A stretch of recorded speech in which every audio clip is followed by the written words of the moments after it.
আসসালামু আলাইকুম ভিউয়ার্স, আপনারা সবাই কেমন আছেন?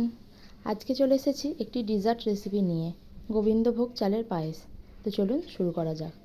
প্রথম আমি কড়াইয়ে 2 চামচ ঘি দিয়ে তাতে আগে থেকে ধুয়ে রাখা চালটা দিয়ে দেব। এবার মিনিট 5 মতো ভালো করে ভেজে 1 লিটার মতো দুধ দিয়ে দেব। এবার দুধের সাথে চালটা ভালো করে নেড়ে নেব।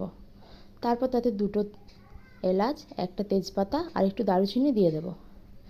এবার যখন ফুটে উঠবে দুধ, তখন ইন্ডাকশানটা কমিয়ে দেব।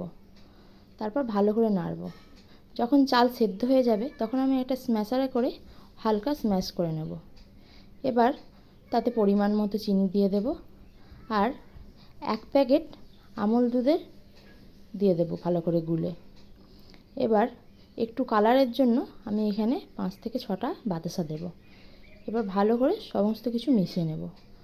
বাতাসা যখন গলে যাবে, তখন কালারটা একটু লালচে হয়ে যাবে। এবার আমি ওপর থেকে বেশ কিছুটা কাজু বাদাম কুচো করে রেখেছি, সেটা ছড়িয়ে দেব। আমি এখানে কিশমিশ ইউজ করিনি, কারণ কিশমিশের জন্য অনেক সময় দুধ কেটে যায়, আর এটা অনেকে খেতে পছন্দও করে না। তো চলুন, তৈরি হয়ে গেছে গোবিন্দভোগ চালের পায়েস। দেখুন টেক্সচারটা কত সুন্দর হয়েছে, আর এটা খেতেও ঠিক তেমনই সুন্দর হয়েছিল। যদি ভিডিওটি ভালো লাগে লাইক করে দেবেন, চ্যানেলটিকে সাবস্ক্রাইব করে দেবেন আর পারলে শেয়ার করে দেবেন। ধন্যবাদ।